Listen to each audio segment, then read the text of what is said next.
જેવી રીતે પૃથ્વીમાં બધી જગ્યાએ પાણી રહેલું છે, પણ આપણને કાંઈ કામ નથી આવતું. ક્યારે કામ આવે? જ્યારે યંત્ર દ્વારા, મોટર દ્વારા એ પાણી આપણે બહારે કામ લઈએ છીએ ત્યારે એ પાણી આપણને કામ આવે છે. એવી જ રીતે ભગવાન સર્વત્ર વ્યાપક છે, પણ ગુરુ આપણને એવું જ્ઞાન આપે છે, એવી સમજણ આપે છે ને કે એના દ્વારા આપણને કણ કણની અંદર ભગવાન હોવાનો ભાસ થાય છે, સાક્ષાત્કાર થાય છે. એ ભગવાન અનુભવ્યામાં, જોવામાં, જાણ્યામાં આવે છે. આ જે સ્થિતિ છે ને એ ગુરુથી જ આપણને પ્રાપ્ત થાય. ગુરુ કર્યા વિના આ સ્થિતિ ક્યારે આપણને પ્રાપ્ત થતી નથી. એટલે જીવનમાં ગુરુ કરવા એ બહુ જરૂરી વસ્તુ છે. અને મિત્રો, ગુરુ કરવાથી જે આપણને લાભ થાય, ફાયદો થાય ને એ આપમેળે શાસ્ત્રમાંથી જ ભગવાનને માર્ગે ચાલવાનો પ્રયત્ન કરે એને ક્યારેય ન થાય. એક ભાઈને અમેરિકાના રાષ્ટ્રપતિ ટ્રમ્પ ભાઈ સાહેબને મળવો હતો. એટલે કોઈકને પૂછા કરી કે આ ટ્રમ્પ રહે ક્યાં? તો કે અમેરિકા. તો કે અમેરિકા ક્યાં આવ્યો? તો કે ક્યાંય નહીં, બસ આ સમુદ્રને પેલે પાર. એટલે એવું ભાઈ હતો ને જેને અમેરિકા જાઉં તો એ ધબ દઈને પડ્યો સમુદ્રમાં, હમણાં તરીને પહોંચી જાઉં, પણ હજી સુધી પહોંચ્યો નથી. અને કદાચ તમને ઈચ્છા થાય કે અમેરિકા જાઓ છે અને તમે સમુદ્રમાં પડો તો પહોંચી જાઓ? ન પહોંચી શકો. પણ તમે સ્ટીમરમાં બેસો કે પ્લેનમાં બેસો તો તમે પહોંચી શકો ને, પહોંચી જાઓ. પણ સ્ટીમરમાં બેઠા, પ્લેનમાં બેઠા, પણ એને કોઈ ચલાવનારો ન હોય તોય અટકી રહેવાય, ન પહોંચી શકાય. પણ એને ચલાવનારો કોઈક હોય ને તો આપણે આરામથી પહોંચી જઈએ.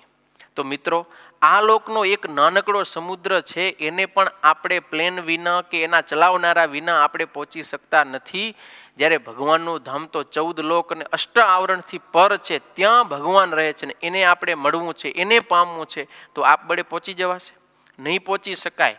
એટલે ભાગવતની અંદર સરસ એક શ્લોક બતાવ્યો છે, નૃદેહ માધ્યમ સુલભમ સુદુર્લભમ પ્લવમ સુકલ્પમ ગુરુ કર્ણધારમ. ભગવાને એકવાર જીવને કહ્યું કે તારા કર્મને આધારે તને સંસાર સાગરમાં જવું પડશે. એટલે જીવ બચારો એકદમ દુઃખી થઈ ગયો, ભગવાન આગળ કરગરવા લાગ્યો કે અરે ભગવાન, હું સંસાર સાગરમાં તો ડૂબી જઈશ, મારા ઉપર કંઈક દયા કરો, કૃપા કરો એમ. એટલે ભગવાને કીધું ચાલ કાંઈ વાંધો નહીં, હું તને સરસ મજાની એક નાવ આપું છું, એ નાવના આધારે તું સંસાર સાગરને તરી જઈશ. એટલે જીવ કે કઈ નાવ? તો કે આ નૃદેહ માધ્યમ, આ મનુષ્ય શરીર રૂપી હું તને નાવ આપું છું, એના આધારે તો સંસાર સાગરને તરી જઈશ. એટલે મનુષ્ય એકદમ રાજી થઈ ગયો, જીવ રાજી થઈ ગઈ અને આવ્યો તરત સંસાર સાગરમાં. જેવી એની નૌકા નાખીને થાવી હાલક ડોલક, કારણ કે ચલાવતા આવડતી નથી, હાલક ડોલક થવા માંડીને તરત જ રાડ પાડી, હે ભગવાન બચાવજો, બચાવજો, મારામાં નૌકાને ચલાવવાની તાકાત નથી, હમણાં જ ડૂબી જશે. ભગવાનને કીધું મને ખબર હતી કે તારાથી આ નહીં ચાલે, એટલે મેં પહેલેથી જ નાવિક, ખેવટ કહેવાય, એક માર્ગદર્શક, એને મેં એ સંસાર સાગરની અંદર ભૂમિયા તરીકે રાખ્યા છે. એને ગોત અને એની તારી નૌકા એને સોંપી દે, એટલે આરામથી એ નૌકાને પાર પહોંચાડી દેશે. જીવ કે પણ એ કોણ છે નાવિક? ત્યારે ભગવાને કીધું ગુરુ કર્ણધારમ. ઘણા બધા સત્પુરુષોને મેં આ સંસાર સાગરમાં તારા ઉદ્ધાર માટે જ મૂક્યા છે.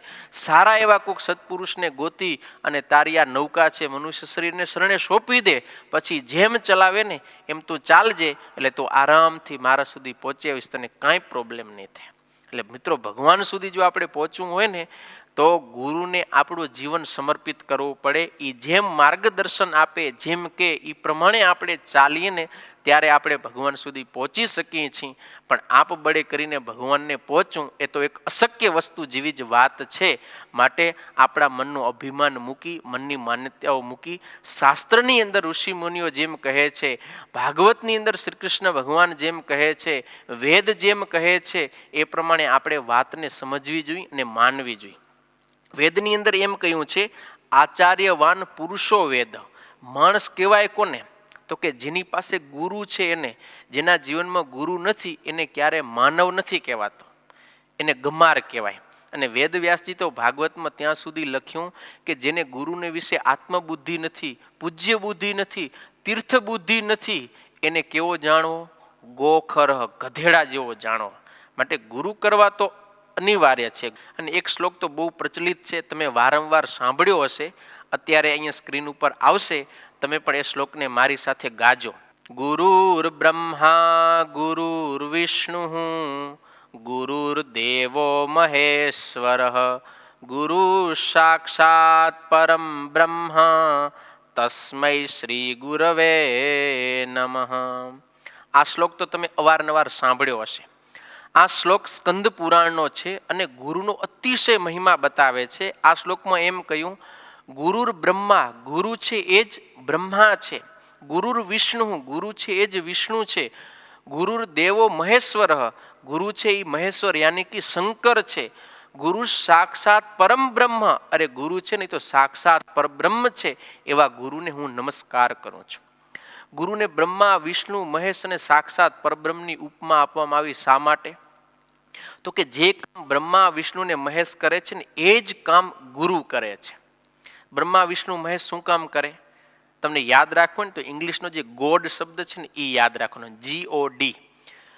જી એટલે જનરેટ કરવું, ઓ એટલે ઓપરેટ કરવું ને ડી એટલે ડિસ્ટ્રોય કરવું.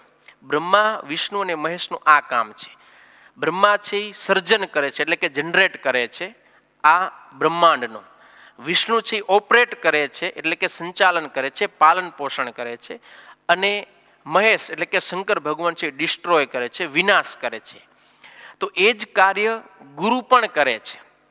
જેમ બ્રહ્મા સર્જન કરે ને એમ ગુરુ શિષ્યના હૃદયમાં સદવિચારોનું, સદગુણોનું સર્જન કરે છે.